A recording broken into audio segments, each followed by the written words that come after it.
அடிப்பாவி, எங்க முதலாளிய கொன்னுட்டிய, கர்ப்பமா இருந்தோம், இப்படி கொலகாரியா இருக்கேன்னு எல்லாரும் பேசிட்டாங்கப்பா. அப்பதான் தம்பி அந்த பொண்ணு மேல பழி விழுந்துருச்சுன்னு எனக்கே தெரிஞ்சுது. கொஞ்ச நேரத்துல போலீஸ் வண்டி வர்ற சத்தம் கேட்டுச்சு. நான் இருட்டிலே வாழ்றவன் அப்படியே பயந்து போய் இருட்டிலே பதுங்கிட்டப்பா. தமிழ், இவர் சொல்றத பார்த்தா அப்ப அந்த கொலைய அந்த கலிவர்த்தனம் அவன் பையனை தண்டா பண்ணிருக்காங்க.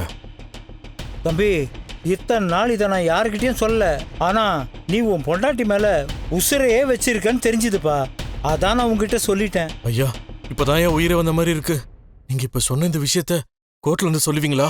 எனக்குன்னு யாரும் இல்லப்பா. எதுக்கு வாழ்றேன்னே தெரியாம ஒரு வாழ்க்கை வாழறேன்.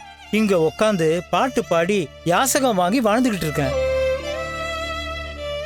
என்னாலேயே ஒரு அப்பாவி பொண்ணு வாழ்க்கையை காப்பாற்ற முடியும்னா கண்டிப்பா நான் வந்து பண்றேன்ப்பா. எங்க வேணா வந்து நான் சொல்றேன்ப்பா, கண்டிப்பா வரேன். ஐயா, ரொம்ப ரொம்ப நன்றி ஐயா, ரொம்ப ரொம்ப நன்றி, ரொம்ப நன்றி ஐயா. டேய் டேய், எனக்கு நம்பிக்கை வந்துருச்சுடா, சாட்சி கிடைச்சிருச்சுடா. கண்ணால பார்த்த சாட்சி வந்து சொன்னாலே அது இதுன்னு கேள்வி கேட்டு குழப்புவாங்க. இவருக்கு கண்ணு வேற தெரியாது, இவரோட சாட்சியை எப்படிப்பா கோர்ட்ல எடுத்துப்பாங்க?